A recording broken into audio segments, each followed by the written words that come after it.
Hello, everyone. Good to see you. Um, so I've been called to do this video for a while now, and I've been thinking about how I want to set it up, but I think I'm just gonna go off of like a stream of consciousness and just read you my notes about from what I've taken down. But I think it's relevant to what's going on right now in the world, and I really just want to talk about it, not only just to document it for my sake, but just for the future. Consider it something I'm interested in, but I think it's worth mentioning and worth talking about, so I'm going to share it with you. I've been reading this book called Adventures of the Mind, and it was translated from the Italian V. Gianturco? I don't know. Gianturco. That's how you spell the last name. The guy who translated it, his name is Arturo Castiglione.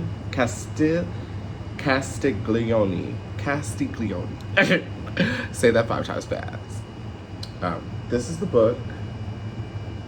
I'm obsessed with it, and it's really good. And it talks about the metaphysical world and spirituality and occultism and just different modes and modalities of spirituality. And it goes back to all the different generations, all the different types of countries, all the different types of races that have come before us. And it really breaks down, the development and the mindset of people that practice in the occult or people that are into subversion.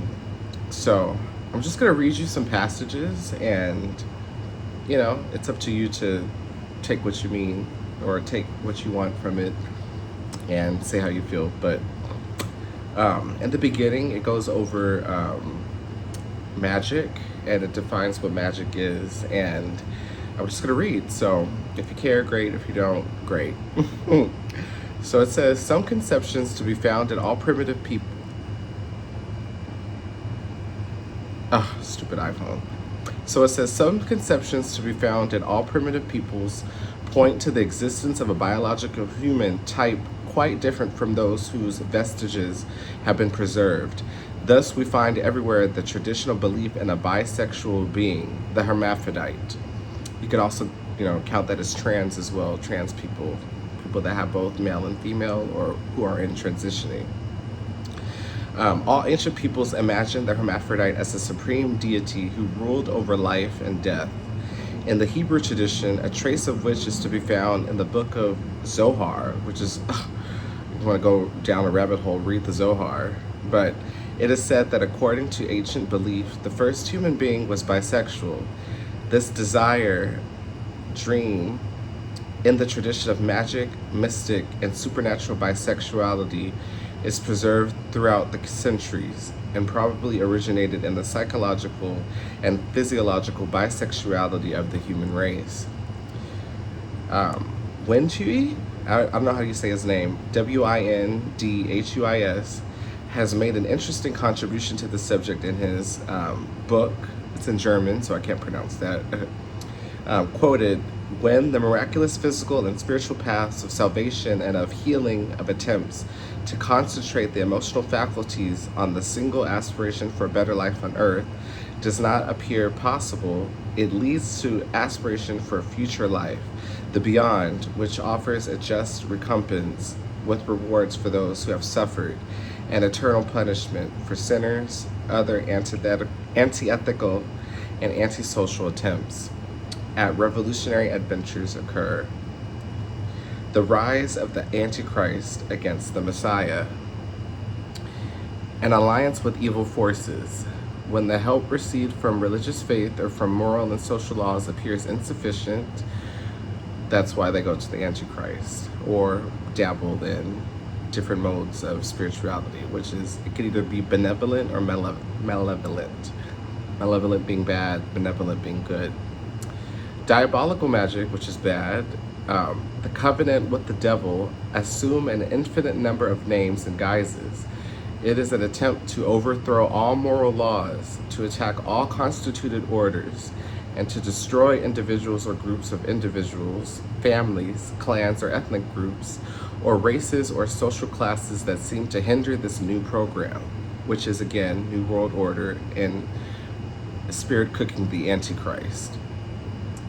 It results finally in the rise of the idea of a super race and in racial persecutions, that is, an attempt to superimpose a new law created by egotistical or egocentric and antisocial motives on the already firmed, constituted one.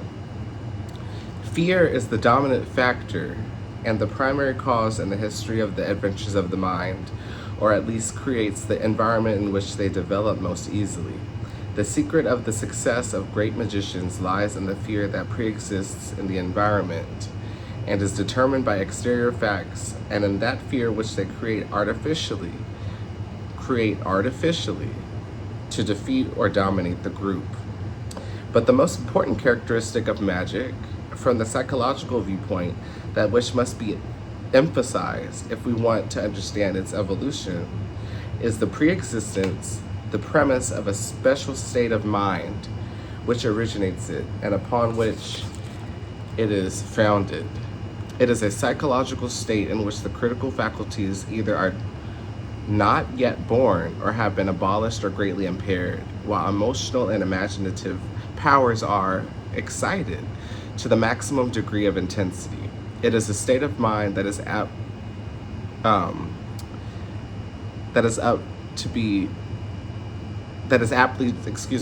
termed incantation, undoubtedly because the rhythm, song, and music were probably the first and simplest means by which the magic spell was brought about.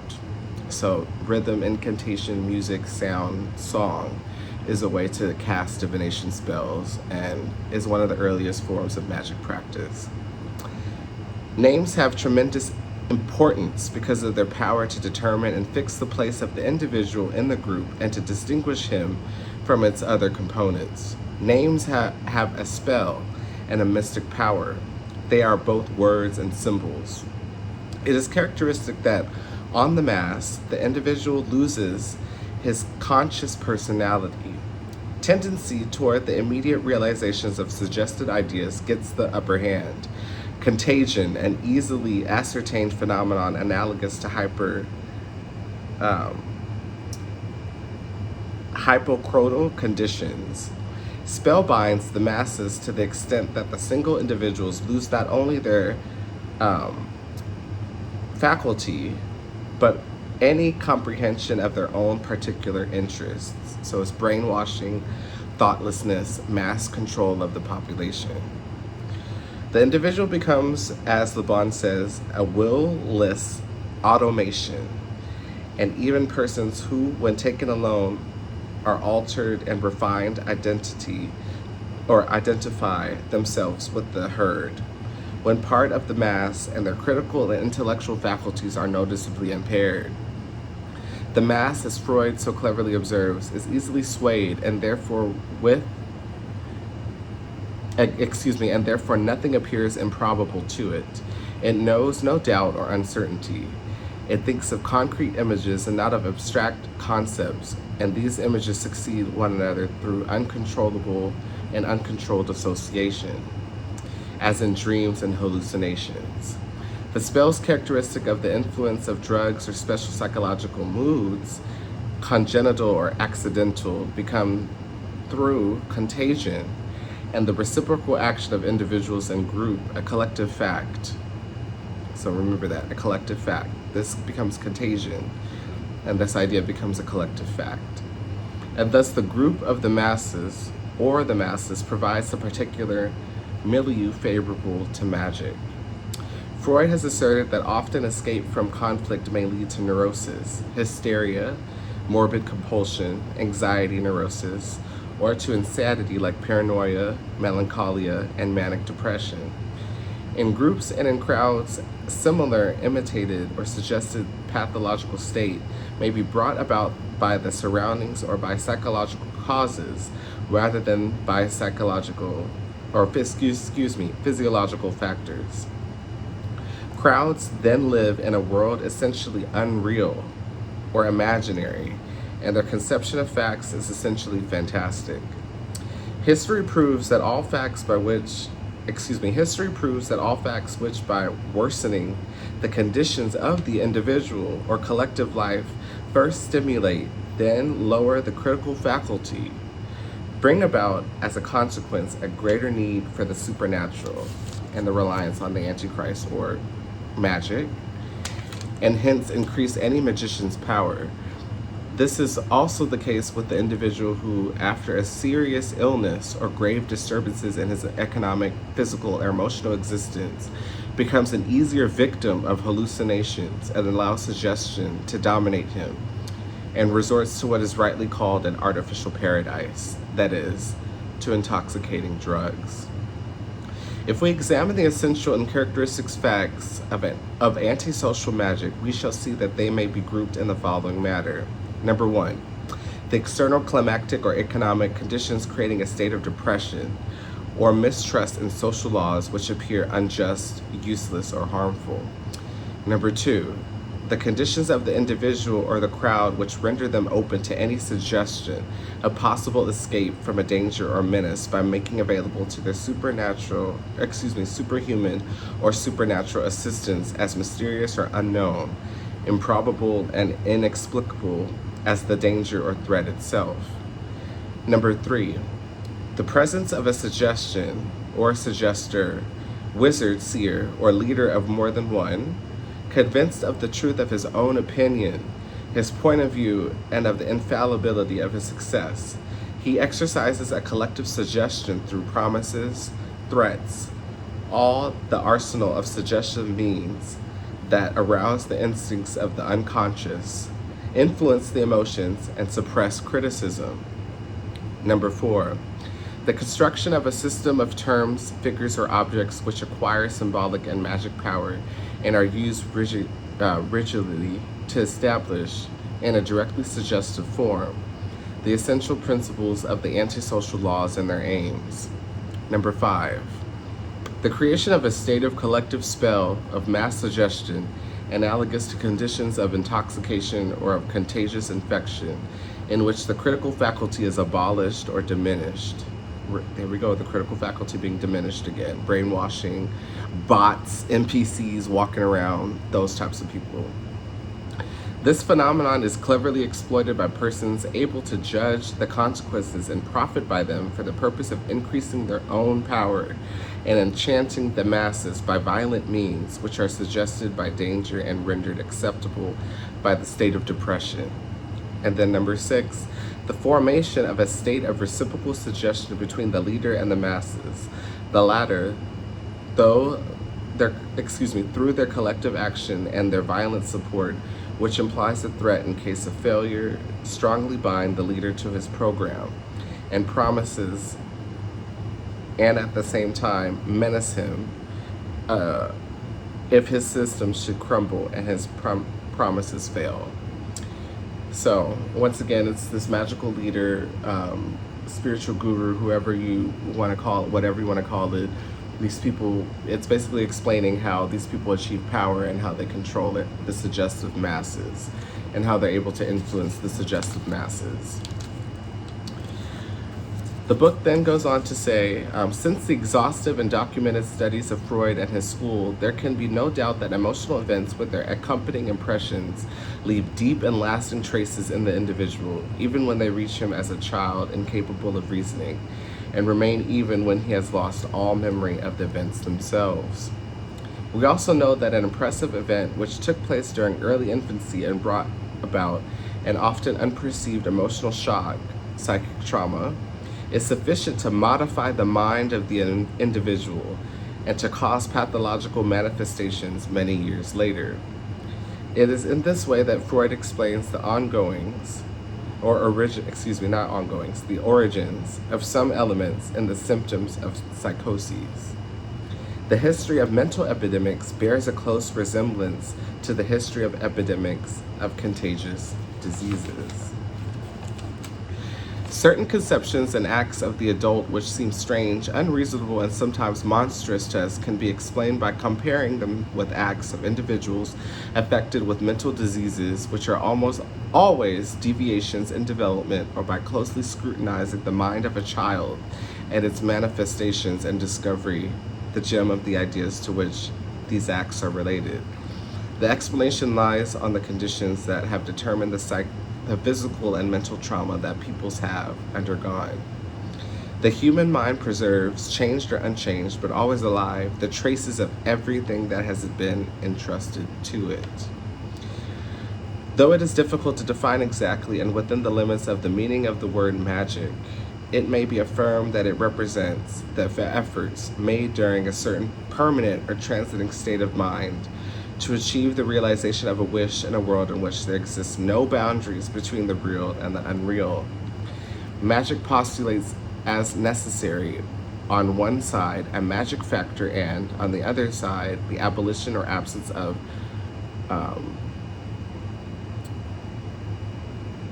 anticism, and that is an utter lack of casual criticism. The abolition or absence of criticism, and that is an utter lack of casual criticism or correction. This latter condition may exist in the child or the primitive man, in whom critical powers present at an advanced stage of psychic evolution, are absent or weak. It may be caused by mental illnesses or of a dissociative type, or by poisons, or by states of depression, or, on the other hand, of psychic excitement. And then it goes on to say, I have other notes. Witchcraft, according to John Bodone, is the art that knowingly attempts to obtain desired ends with diabolical means. With the passing of time, beneficent magic slowly became detached from a diabolical magic and inclined towards religion. It stands by to extol the enemy of God and turn to him for help. Remember again, the Antichrist. The ancient demoniacal traditions, which persist in different forms and under variations environmental conditions and were present in the dualistic idea of the Manichaeans, gave rise to the belief in the existence of the devil, the enemy of God, capable of endowing his worshippers with the strength to combat divine power. Initially, taking their departure from the idea of an opposition of forces, the practices consisted in deforming prayers by repeating them backwards or by changing their words, and in consecrating contemptible and obscene objects, as occurs in certain forms of psychosis. The existence of the devil, as distinguished from lower demons, is asserted in the Acts of the Fourth Lateran Council, stating that God created the devil and other demons by nature good, but they became, of their own will, evil. This shows the close relationship between diabolical beings and fallen angels. The belief that the sin committed by the fallen angels was the attempt to become independent of and equal to God was slowly formed. St. Thomas claims that it will be impossible for the devil to conceive this overwhelming design because he cannot even desire to be equal to God, since he knows that such thing is impossible. The worship of the devil spread under the guise of rebellion against God in many ancient sects, and there gradually arose a rite of prayers to Satan, invoked because of his power to perform miracles, to read the future, and to reward his followers. This is interesting because if you read the book of Revelations, it says that the Antichrist will be very charismatic, be very wooing over of the people, be very personable, amicable, very nice, and people will fall for it. And what's going to happen is he's going to be very bashful, and I forget the exact word, but basically blasphemous. He'll be very blasphemous against God and against the Lord's word and against those that follow him. And eventually Antichrist will build up this new world order, this new religion that removes God from the world and forces mankind to worship its God instead, usually by praying to statues, and will put up a statue in his name, in the devil or Antichrist's name, and will force people to either follow or be left out and subjected to his torture and torment.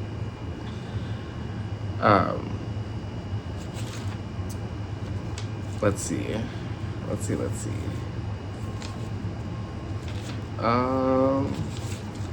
There's another page I have in here. Let's see. Where is it?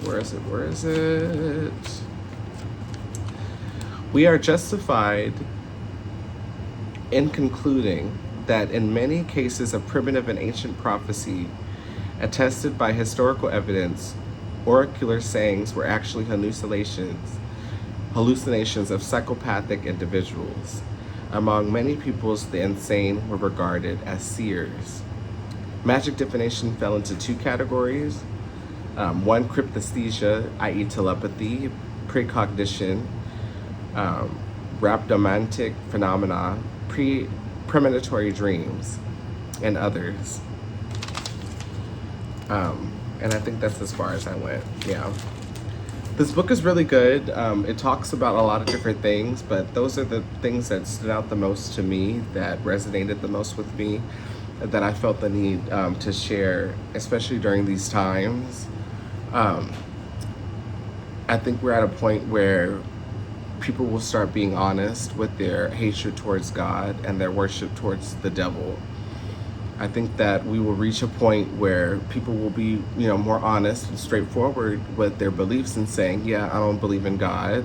I don't worship God. I worship Satan. Or they won't straight out say Satan, but what they will say is they worship things that are not of God, or they rebel against God. So they don't want to outrightly admit that they are a Satan worshiper or that they worship Satan, but at the same time they don't want to admit the belief of God or the existence of God. And I feel like we're at a point in society right now where they're trying to eradicate religion. They're trying to overthrow morals of this country. The United States is where I live. And it's happening. It's happening right now. It's happening everywhere. This city, this state, this county, Los Angeles City, Los Angeles County, the state of California is pushing out religion. And the sad part is that the youth, specifically Gen Z, are, I'm afraid, going to be susceptible of believing this New World Order and the eradication of God. And subconsciously, they're going to slip into this New World Order that's Satan, the Antichrist. There's two, the devil, all these different entities or denominations of hell will start to, take power and take hold of their lives. And the reason why I say this is because millennials went through their purification period when Pluto transited through Capricorn. And a lot of millennials have a lot of Capricorn placements. So when Pluto transitioned over all those Capricorn placements, they transformed either for good or for bad. And the same thing is going to happen with Gen Z. A lot of Gen Z has a lot of Aquarius placements. And Pluto is in Aquarius right now and will be transiting through Aquarius for 20 years. So I worry for the youth because when they go through these Pluto transits, it's either going to be really good and they find this new resurgence and retransformation, rebirth of spiritual wonder, spiritual power, belief in God, or they will go the other way and start practicing magic, malevolent magic, diabolical magic, in order to survive in a world that the government has created to eradicate the belief of religion. We see it right now with the Epstein files. The Ottoman Empire, the Greeks and Romans, the Egyptians, they all, once upon a time, did the same thing to children that we see right now that's happening in the US with Epstein and with the Epstein files. They all, raped and tortured children, from ages 9 through whatever, the youngest the better. We've seen Anderson Cooper talk about, how people in the Middle East, were raping children, were taking children for their own, to satisfy their means because their religion told them to do so. And it's the same in the Zohar. In the Zohar, you see excuses for the molestation and rape of children. And this is nothing new because it's been built and ingrained throughout many generations that came before, and France knew this, Germany knew this, and they tried to bury it and hide it. And they say Europe is like the most corrupt and Satan's playground because of what they know and what they have done. I say this to bring hope to the end, and to just give validation or confirmation that if people feel that there is evil being born into this world, that's being birthed into this world, it is. And there's a fine line that we have to walk between enforcing it or rebuking it. And I'm excited for the future because, well, before I say that, I watched a video, I forget the name of the Catholic priest that talked about it. I wish I remember his name, but he was basically talking about how the Vatican has been infiltrated by demonical people and people that worship Satan, and the Vatican will become Satan's church. And the Jews right now, not all Jews, but most Jews are actually trying to spirit cook the Antichrist because they feel that when bringing forth the Antichrist will bring forward Jesus. But ironically, most traditional Jews don't believe in Jesus. So at the same time, they're ironically spirit cooking the Antichrist, which could be, someone that could resemble the second coming of Christ. And it's ironic because they're doing these things trying to not bring back Jesus, but bring him here because they believe that Jesus never resurrected. He never came back to life. So they feel that by spirit cooking the Antichrist, they will bring Jesus back for the first time rather than a second time, which is ironic because it's like they're doing all this spirit cooking to bring forth the Antichrist, and worship the devil and all this other stuff because they feel that Jesus is gonna come down to earth because the Antichrist is here. But I just think it's all ironic. Everything is ironic. There's nothing new under the sun. The book of Ecclesiastes says this: everything is recycled and everything happens in cycles. And I feel that there will be a point in history, going back to why I'm excited, I feel like very soon there will be a point in history where all will be revealed. People that see will no longer be able to see. People that hear will no longer be able to hear. People that don't hear will be able to hear, and people that don't see will be able to see. And I think it's very fascinating to see what's happening in the media in terms of mass suggestions and mass surveillance. We saw what happened in COVID 2020 when they deleted all those YouTube videos. They basically tried to purge the internet of what happened. And it's insulting because people think that they could just, push things under the rug, but there's going to be a point where all will be revealed. And let's just say that heads will roll. And I hope you're ready for it. Okay, bye.